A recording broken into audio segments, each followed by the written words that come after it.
ain't nothing like a funky beat. Hello, everyone, and welcome back to another wonderful episode of Guapish at the Disco. As always, I'm your host, Tanner, and here to review Michael Jackson's Thriller with me is the ghost of vitiligo's past, Tanichi. Hello. That's really fucking funny. And also joining us is the soon-to-be first lynching victim in 40 years, Jackson.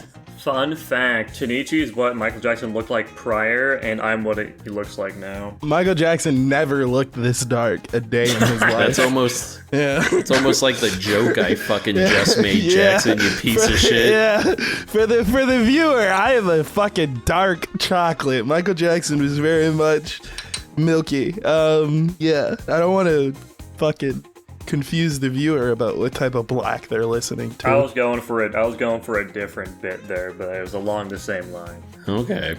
Well, anyway, we listened to Thriller.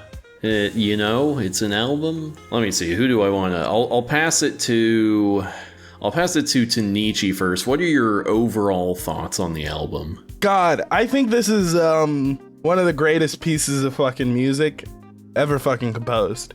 I think this album's genuinely a 10 out of 10. I was kind of discussing this with my brother a while ago. I like a lot of Michael Jackson's stuff, obviously. I'm black. But Thriller holds that special regard, even though it wasn't the first album I listened to, or even his last album I listened to. It's still that album I listened to that was able to sort of bridge the musical gap between like me and my household, which was really big for me. So I hold this album in a crazy high regard. I think this album is fucking incredible. I don't think Mike misses a single time on this album.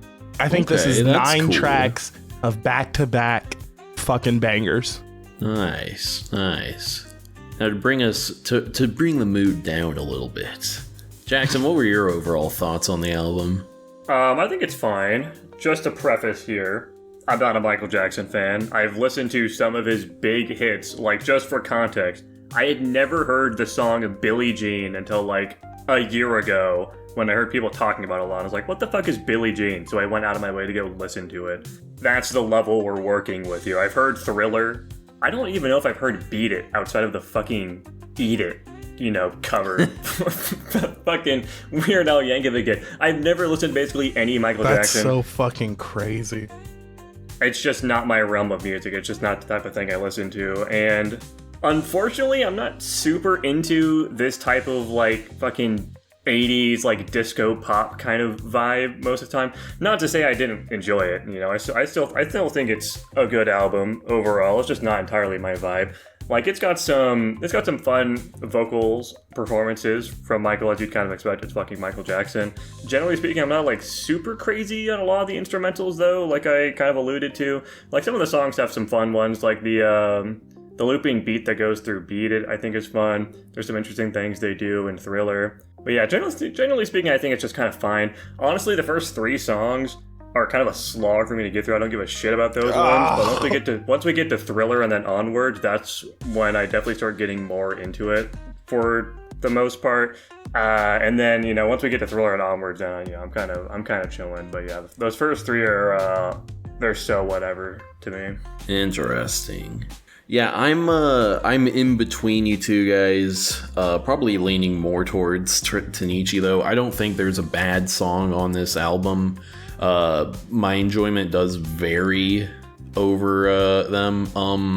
Like for example, I don't think it's controversial to say that the middle of this album, Thriller into Beat It into Billie Jean, it's to me, it's one of the most mind-blowing runs of 3 songs that you can see in an album. I would be shocked if we ever find an album where 3 songs in a row are like this fucking peak. Unlike Jackson, I actually think the instrumentation is very strong throughout. I actually have a greater appreciation for the instrumentation than the vocals in most cases. I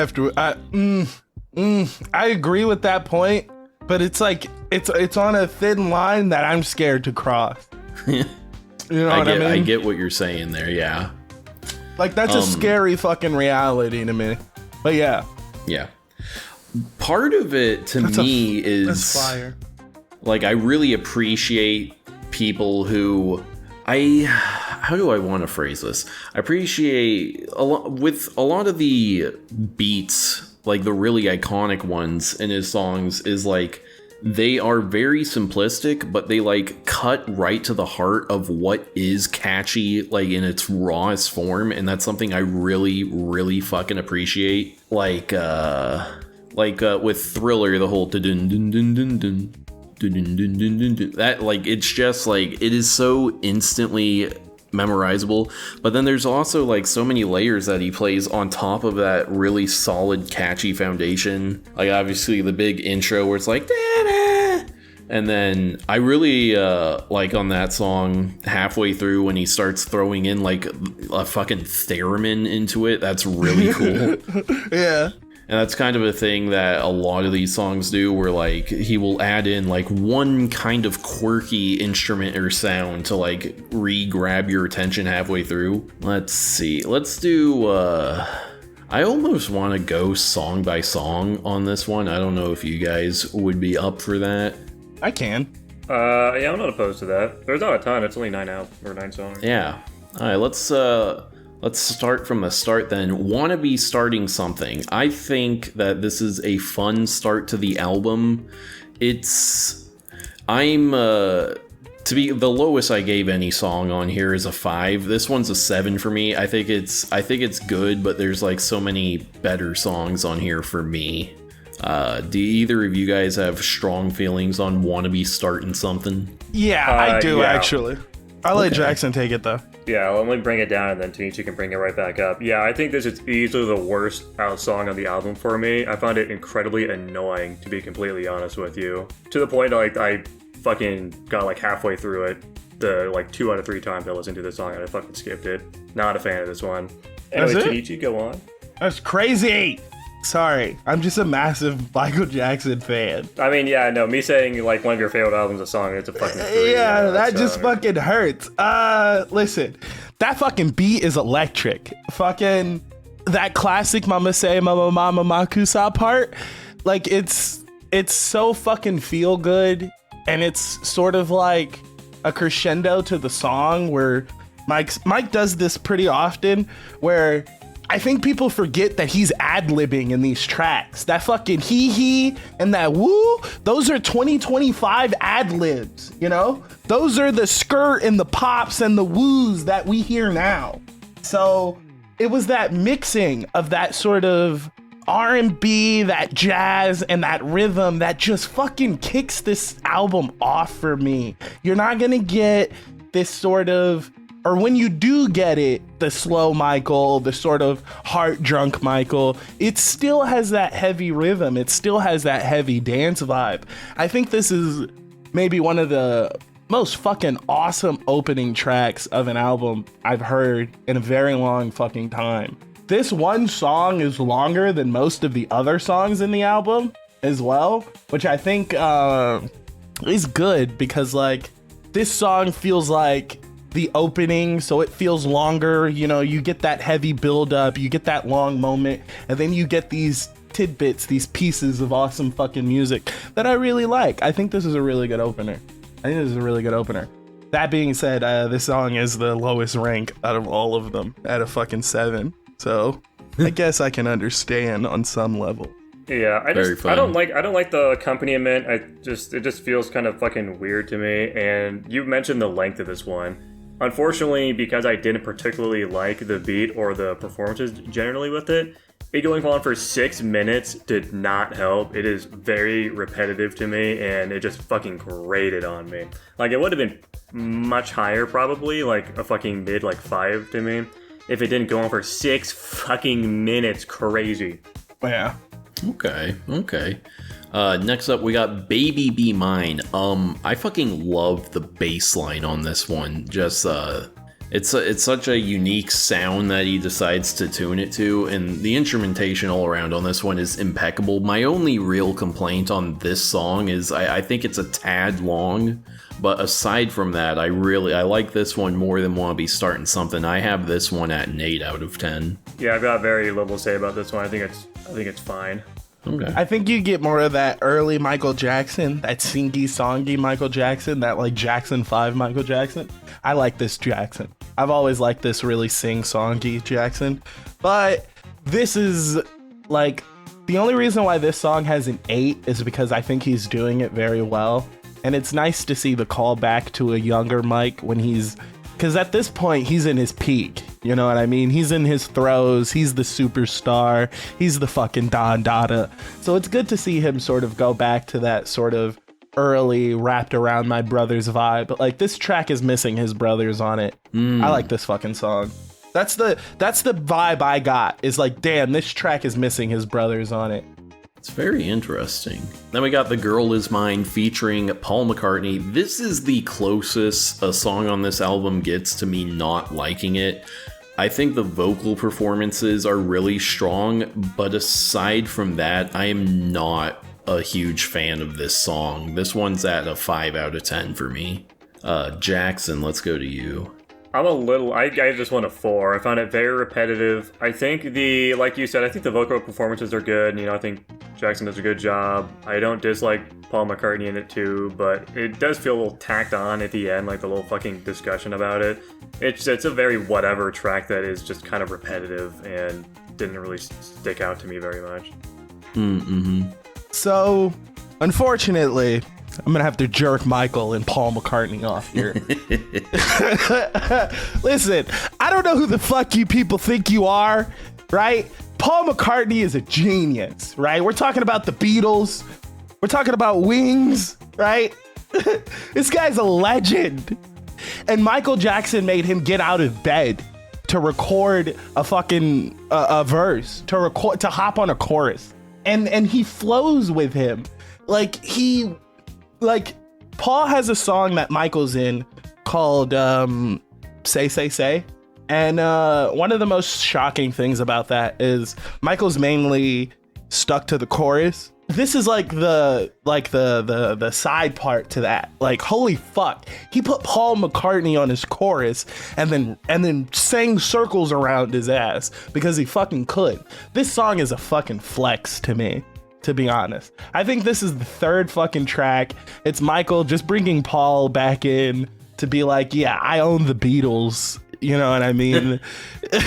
I made Paul McCartney get out of bed. I don't know. I can't. It's hard for me to harbor ill will for this, because every time Paul gets out of bed to record something for Michael, he gets back into that fucking groove, and you can hear it. Like, you can feel it. Like, I think, and it's not really mentioned, but a lot of the sort of rock instrumentals, I think that's Paul's doing.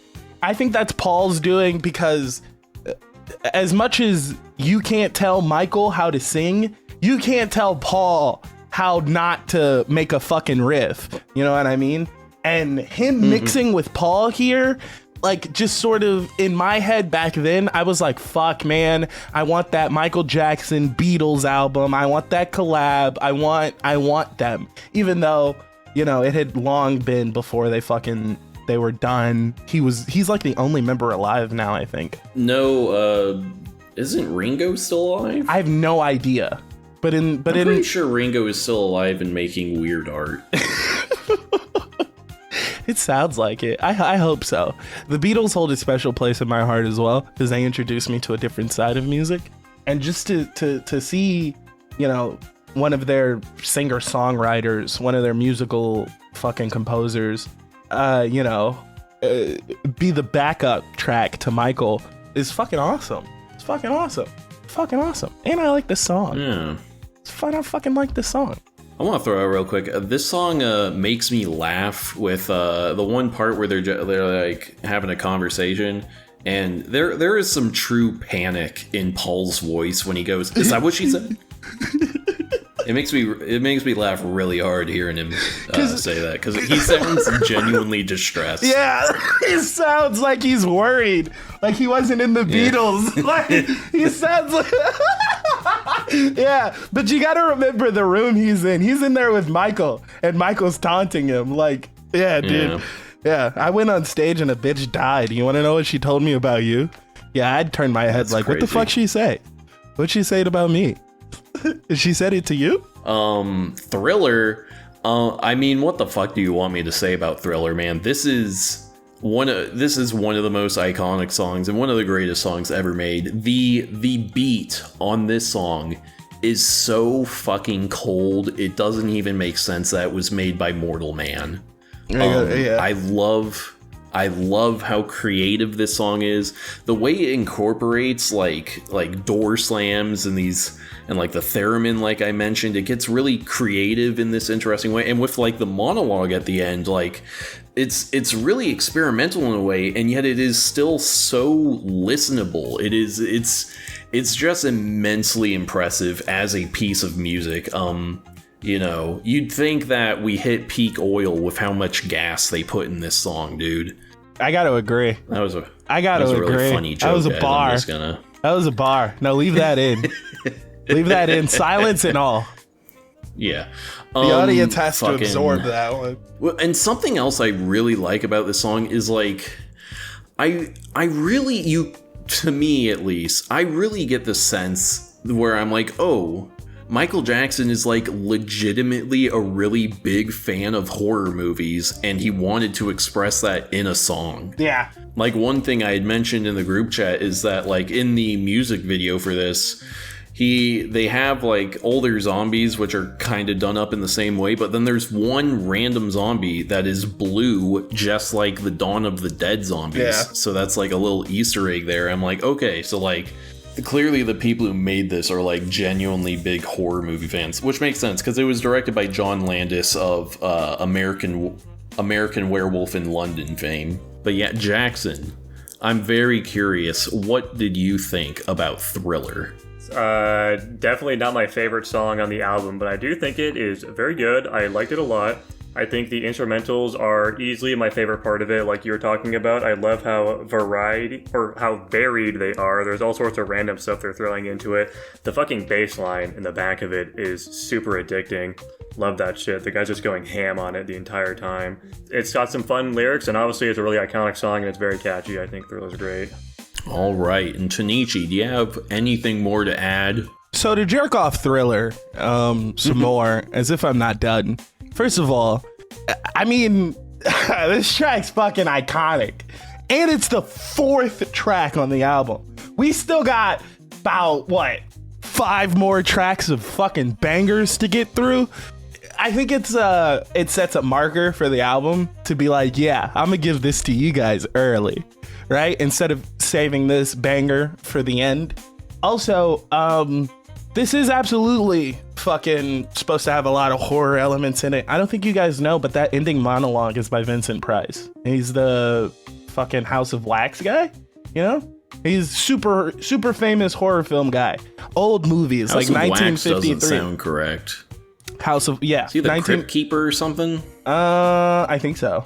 I know. I knew he was famous for something. I didn't know his name, and I didn't know what he was famous for. I know him from being famous for doing a lot of the Edgar Allan Poe stuff. He acted in a bunch of stage plays and did the voice for a lot of the readings. Edgar Allan Poe stuff is like the ending of Thriller is where he stayed for all of his shit mainly. So yeah, it was cool as fuck to hear him at the end too, because just Jesus Christ.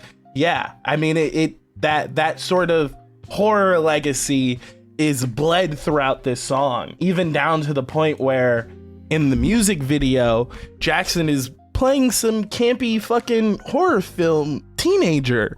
You know what I mean? Out at night, it's musky, he's leading the girl, it's romance, he gets turned into a fucking zombie. That's like classic fucking horror movie back in the day, campy shit. It's cool, it's awesome. The only thing he didn't do was wear a fucking Jason mask in this song. That would have kicked it over the edge for me if out of nowhere he turned to the camera and just went Happy Halloween. You know what I mean? Like, this song's fucking awesome. This album was 1983, right? 82. 82.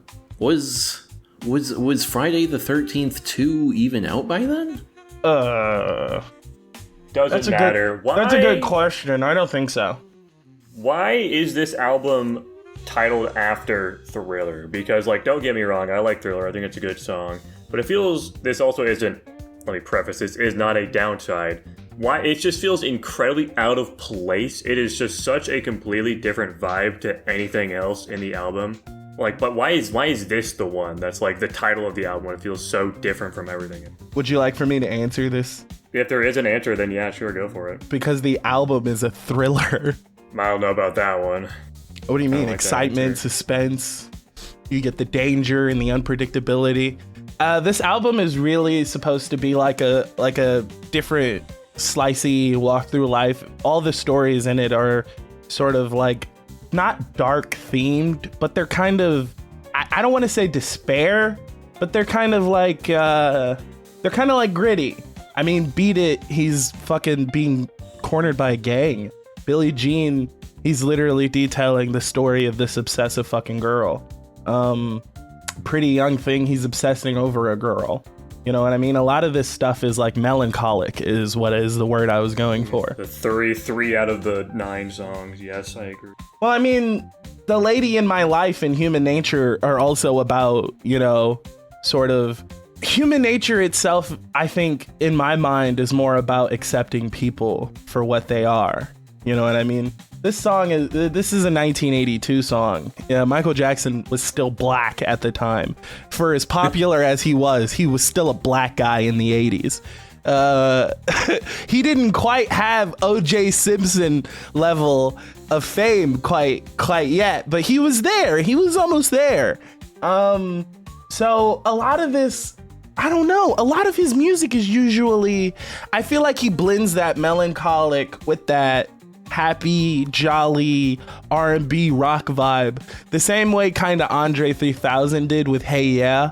Like Andre 3000 in that song directly says, you're not even listening to the lyrics, you just like the way this shit sounds. And I think that's a big part of it as well, is maybe Michael didn't expect people to not fully grasp on to everything he was doing. But I mean, like, they got the gist. Yeah, that makes sense. I looked it up. Friday the 13th Part 2 came out in 1981. So hypothetically, he could have done a Jason reference in there. That's cool as fuck. Fun fact, also in 1981, the last lynching in America. So, thank you, Jason. Yippee. Maybe Jason killed, that mob of people, I suppose. Yeah. That's the only thing crazy, Jason doesn't like is sex and his property. Can you imagine that lynchings. You watched Star Wars A New Hope in theaters and then 4 years later you're hanging from a tree? Yeah. Oh my Madness. God. Are there any black people speaking in Star Wars? Of Beat It, we got Beat It. Again, another just like immensely iconic riff. This is the one where I'm like, okay, this is him like really sending up the rock genre, you know. I mean, you know, it's an excellent song. It's just so good. I don't even have anything else to say about it. It's fucking Beat It, man. What do you want from me? Jackson, please give us a plot synopsis of Weird Al Yankovic's Eat It. Dude, chows the fuck down. Anyways, I'm gonna be honest. I don't think Beat It's bad, but like I'm not that crazy about it, generally speaking. I think it's fun. I think I like the instrumentals on it, but it's pretty thin in what it's got going for it. Yeah, I don't know. I think it's a fun song. I don't dislike it. It's a fun song, but I'm not crazy about it. I definitely like Thriller and Billie Jean more. Okay. I think that's totally fair. Tanichi, what do you think of Beat It? So not to suck this song off or anything, I don't want to like seem like I'm jerking this album off or anything, but there's so much fellatio going on in this every single song. The only thing bad about this song is that Eddie Van Halen does not have a feature on it for his guitar solo. Period. That's it. That's crazy. Yeah, that's it. That's all I'm saying. He doesn't have a feature. And that guitar solo is fucking incredible. That's almost a bigger power move than like having Paul McCartney be your chorus. It's having Eddie Van Halen play a guitar solo and then not mentioning him. In your song and not mention him. Are you crazy?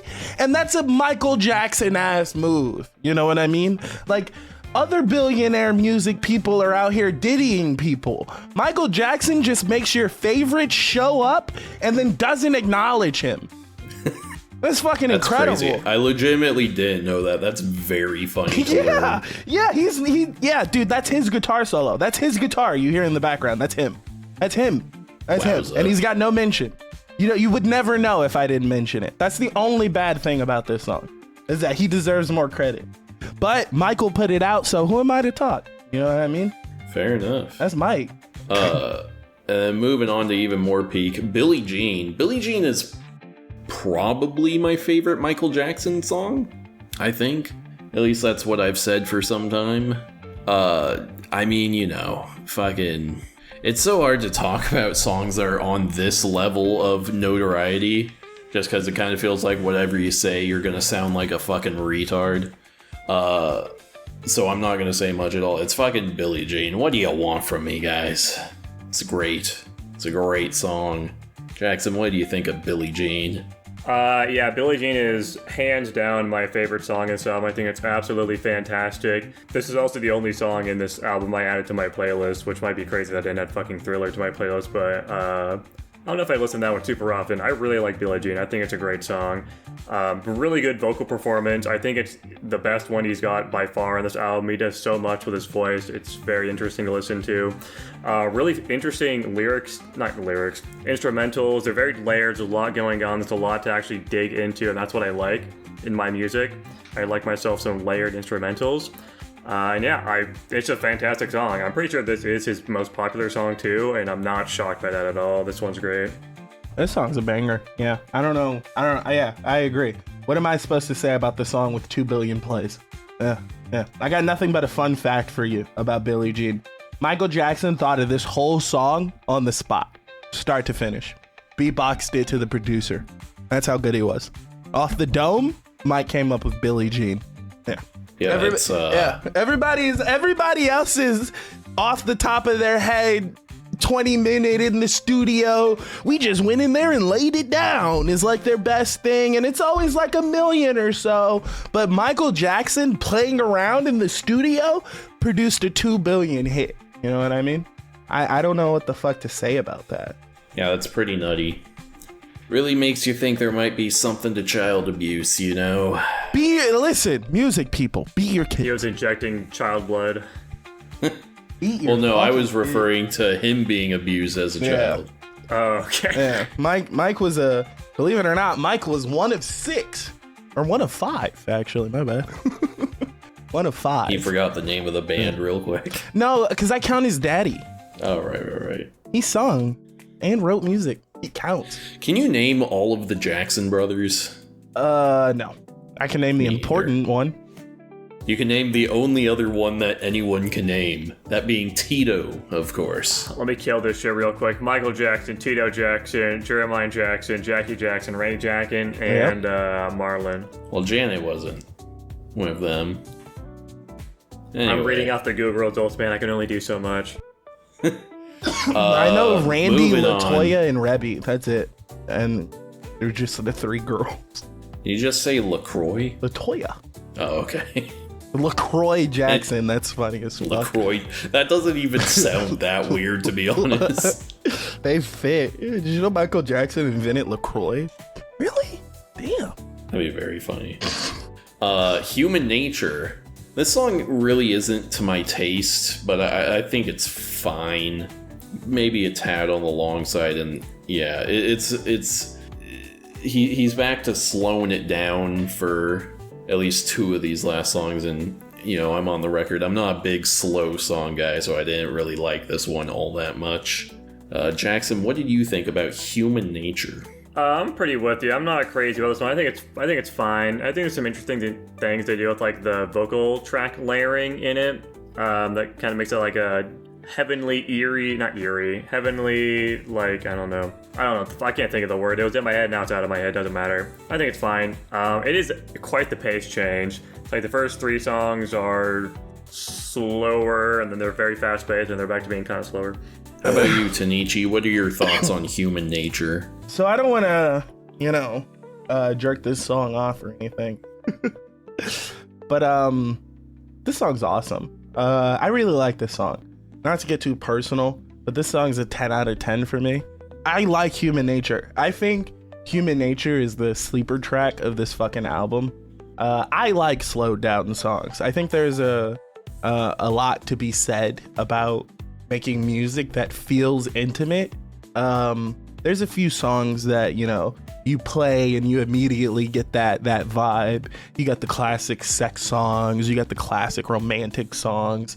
I think Human Nature doesn't get its rap as a fucking amazing, just fucking late Friday night, you know what I mean? Hug your girlfriend, dance in the living room. This is such a feel good fucking song. This is one of the songs I play when I'm sad type shit. This song's fucking amazing. Mike was big on loving people, especially if you were a kid. Yeah, especially if you're a kid who liked monkeys. He loved you a lot. You know what I mean? But I don't know how to... You can't just call him a monkey, dude. Like, come on. Yeah, that's really funny. That's really funny. I lost my train of thought because of the fucking Michael Jackson monkey joke. Because he had a big ass monkey nose before he cut it off and turned it into a fucking Voldemort snout. That's really funny. Jesus. He had a big monkey nose. It's crazy. He did. He had a big fat ass bell pepper monkey nose. And then he cut the fucking tip of it off. And then it looked worse. Look, that's Michael Jackson. He was fucking stunning from head to toe. That nose fit his face. Fucking, I forgot what I was gonna say. Human Nature. Yeah, this song's great. In my mind, that like you said like heaven, like that heavenly atmosphere, that like gentle synth, like that soft pastel sound. Like I fucking love that sound. I think certain R&B people can hit it quite well. But no one. This is like why he was like the king of pop, like the king like of this style, because like that thing that I feel is missing in today's R&B that like some people get recognition for, making a song that sounds like love, if that makes sense. Michael just did, like that was just something that was just track 5, you know what I mean? That was just what he dropped on a Friday. Like I miss that. I miss having that. We don't get a lot of that anymore. And I think that's because Michael's gone. Now we just get fucking, God, you're so hot. I want to fuck you so bad. Not, I love your fucking soul, bitch. You know what I mean? I want that. Where this country gone to? What does this world become? This is what happens when you like people like fucking Tom McDonald rap. Yeah. Pretty Young Thing, PYT. And just to say it, Joyner Lucas is in the same fucking tier as Tom McDonald. I don't think I've ever said that on a podcast or publicly, but I want my name connected to that publicly. I don't give a fuck who watches. Okay, whoever that is. Yeah. And fuck you, Adam Calhoun. Anyway, PYT, Pretty Young Thing. I think this is a good beat. Overall solid song. I think it's very funny that it is only thanks to this song that PYT became a acronym people actually use, because I think outside of any context, PYT sounds like a pretty threatening acronym. Jackson, what did you think of PYT? I quite liked PYT as well. I think this was kind of a sleeper hit for me, honestly. I think the bass line of this one, just like I said in Billie Jean, I'm pretty sure, goes pretty hard. Big fan of that. It's got some fun instrumentals. It's just a very fun, high energy, upbeat little track, especially with that little like pace change they do towards the halfway point. I think that's fun. Hell yeah. I agree. That's it. Fantastic. Well, on to the last song. The Lady in My Life. Perhaps predictably, slow song. I don't like it as much, but it's okay. I probably like this one a bit more than Human Nature. Jackson, what do you think? I also think this one's just kind of fine for me. I don't hate it. It's got some interesting sections where he does some cool things with his voice. The instrumentals are very thin in this one. There's nothing crazy going on. Very similar tier to Human Nature for me on this. I think this fucking track is sick. There's an extended version of this song where Jackson's fucking ad-libbing a lot. Like he's going crazy. And that's just my favorite part about this is we could have maybe gotten crazier ad-libs on tracks sooner if Jackson released the extended version. There's a lot of rumor and fucking talk about the last tracks being slow. Not by you guys, just in general. Because people think like... But also by us. Yeah, but also by you. I remember having this conversation with a friend that I mainly listen to these two. She's like, Michael Jackson is so fucking good. He creeped you out and freaked you out in the beginning and then lured you into his arms at the end. You know what I mean? And like, I like that Michael Jackson has that effect that he can structure an album normally where the fast-paced stuff is in the front and the nice sensual shit is in the back, and people think he's a fucking mastermind for it. I just fucking love that. I love that. Mike is I don't dislike the pace of the song, or not this song, this album in general. It's got a good cadence to it. It starts off with like a fun, fast-paced song that slows down a little bit, and then it goes right into the big three hits. And it slows down a bit with another kind of fun and fast-paced one that ends off on a chill one. I think it's got great pacing, generally speaking, which I can't say about a lot of the albums we listen to. Yeah, I have to agree. So sometimes when I give albums a fucking lower score because their pacing is all over the fucking wall, I'm glad we finally like listened to an album with like very good pacing and like a structure that actually sounds fucking really amazing. Because sometimes we listen to shit and I'm like, dude, where are we? What are we doing? Rainbow Frontier head ass. Fuck me. This album's great. Agreed. I guess let's go ahead and start wrapping her up here. Give our overall ratings. If you average a songs out, it comes out to like a 7 for me. However, the back-to-back of Thriller to Beat It to Billie Jean is such musical perfection that I'm raising my overall score all the way to a 9 out of 10. And I would not be surprised if I change it to a 10 later, just because like it's hard for me to imagine an album having songs of this many songs of this caliber in it. I agree. That's what I gave up on music is for me. Mm-hmm. And that's what this one isn't for me. My average score averages out to like a low 6. I think there are some great songs in this album. A lot of them are very whatever for me, and then there's that one that really stands out like a sore thumb, fucking Let's Get It Started, whatever it's called. I gave this one a 7. I did bump it up a bit. It's gotta start something, whatever the fuck it is. I don't like that song. I think it's bad, personally. But yeah, I bumped it up from my 6 average to a 7 because this is iconic. It's got some really good songs. I do like that stretch of just like his bang after bang after banger. And I definitely led some credence to the fact that like this album is certainly a lot better than I give it credit for. I'm just not used to this type of music, and there's definitely some ignorance there that I'm having to factor in. All right. I still think that's a Tanichi, respectable what about fucking you? score. I still think that's a respectable score. Yeah, no surprise after jerking it off for fucking 9 tracks. I give this album a fucking 9.9, damn near a fucking 10. Yeah. The only reason why I didn't give this album a fucking 10 is because I wanted more Paul McCartney on this album. And I genuinely am super fucking hurt about Van Halen not getting a feature on that fucking track. I mean, it's a big dick fucking play, and it's not why I didn't give it a 10, but like every time I think about this album, I think about like him getting screwed. Another fun fact, he did that verse for free, like as a favor. Like that's the quote unquote story, is that he did the verse for free for Michael. In my opinion, Eddie was going downhill. Mike gave him money and called him in for a fucking thing. And Eddie was like, so what you gonna give me? And Mike was like, I'm not gonna give you shit now for begging, and didn't quote him and didn't credit him. That's just my own headcanon. Fucking I give this album a 9. I think this album's fucking great.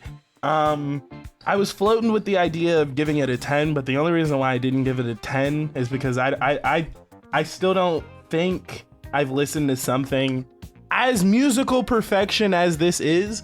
I can still think of like some bad parts, like you guys said, the slow songs. If you're not into them, you're not into them. Just because I'm into them doesn't mean I can't acknowledge that they would not be good to the average R&B listener, which is why they're not that popular. It shows why Billie Jean also had so much fucking radio time as well. That's a slow track that he did fucking amazing. So yeah, I gave it a 9.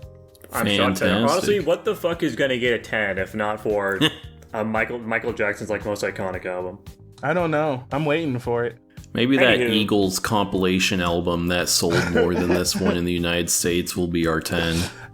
We know for sure what got a 0, which is the fucking crazy part.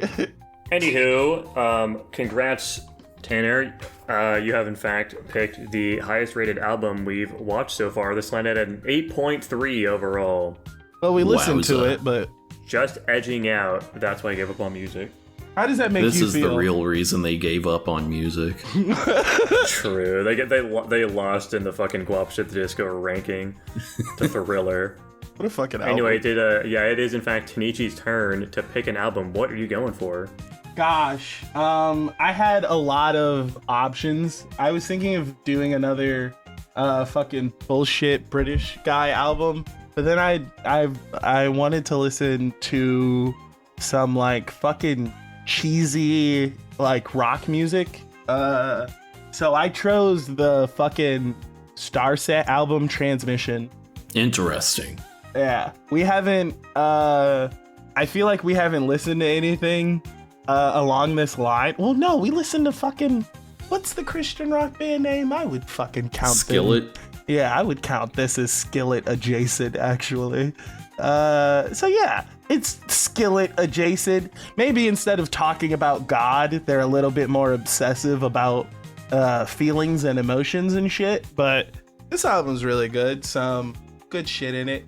I'm excited. I have in fact heard some of the songs on this album, so I'm interested to check it all out. Hell yeah. Yeah. I've never heard of these fuckers in my entire life, so I'm excited to listen to it, I guess. Hell yeah. Well, guys, tune in next week, or whenever we end up getting around to it, where we will be reviewing the 2014 album Transmissions by Starset. Thank you very much. Go subscribe to the Patreon and like, comment, and subscribe, and give us a kiss on the mouth, and go give us $1, please, and pick a movie or something, you fuckers, you lazy pieces of shit. I hate you all. Fuck you. Doom shop, motherfucker. Bye-bye.